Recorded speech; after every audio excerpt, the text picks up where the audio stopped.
Hill is with us. Nice to see you. And Clay Travis with Fox Sports Radio and founder of OutkickTheCoverage.com. Gentlemen, good to see both of you. And Clay, to you first. You know, of all the different columnists or even magazines in the wake of Charlottesville specifically that have called out the president as racist, why do you think he really took this particular target on ESPN and Jamel? Well, I think because ESPN's not in the business of commenting randomly on political related issues. If you look at their history, they established about 18 months ago that they don't believe their people should be involved in non-sports related political controversies. They suspended and then fired Curt Schilling for saying that he disagreed with the North Carolina transgender bathroom bill.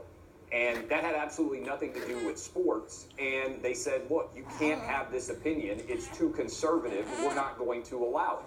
I think that's a bad move. I'm a First Amendment absolutist. I believe in only two things completely, the First Amendment and boobs.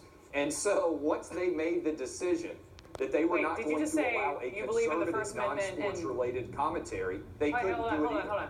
I just want to make sure I heard you correctly as a woman anchoring the show. Did you say, what did you just say? You believe in the First Amendment and BWBS? Boobs. Two things that have only never let me down in this entire country's history, the First Amendment and boobs. So those are the only two things I believe in absolutely in the country. And so I don't think Jamel Hill should be fired, but I do think straight up that once you make the decision that you are going to let Curt Schilling go, that you have to also make the decision that you're going to let Jamel Hill go. I think that's a bad decision. I think ESPN has made bad decisions that have led to 13 million subscribers bailing on the network. They've made bad decisions that have led to ratings collapsing. Jamel Hill's television show is collapsing. Ratings were down 20% last week over last year. I think that's why she's angry. I think that's why she went after Donald Trump. She's begging for ESPN to fire her so she can work somewhere else. Okay. Keith, what do you think? Listen, I'm astonished at almost everything I just heard. One of the things that, and Jamel's a personal friend, not just a colleague, but a personal friend.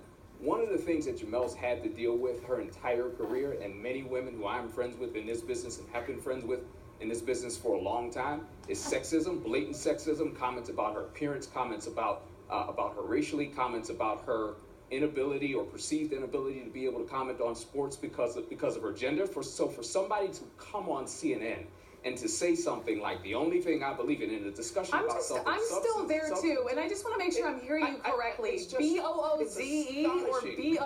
BOOBS? Because as a woman, I'm as in boobs. I believe completely in the First Amendment and in boobs. Those are the only two things I believe 100% in this country. And by the way, Jamel has absolutely nothing to do with her background at all. Did you notice that? He went straight to that. Yeah, you're absolutely right. I did go straight to that. Why would you even say that live on national television and with a female host? I say it live on the radio all the time because it's true, and that's what I do. Because I like boobs and the First Amendment, which is exactly what I said. Listen, Brooke, I think that speaks for itself. I love the First Amendment as well.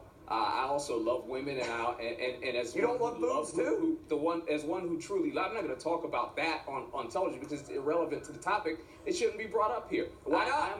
I am a supporter of women in their careers. I'm a supporter and a staunch supporter of women like Brooke, who I've shared the airwaves with before, and like Jamel, who is a personal friend of mine for a long time, and to have her anatomy brought up, to have anyone's anatomy brought up in this conversation. I'm done. This is done. This is conversation over. Yanking mics. Bye. See ya. That was entirely inappropriate, and it just took me. Forgive me that it took me a second. It's like live television happens, and you think you hear something, but you're not entirely sure, and then you realize it happened. So I apologize for him in that. Let's move on.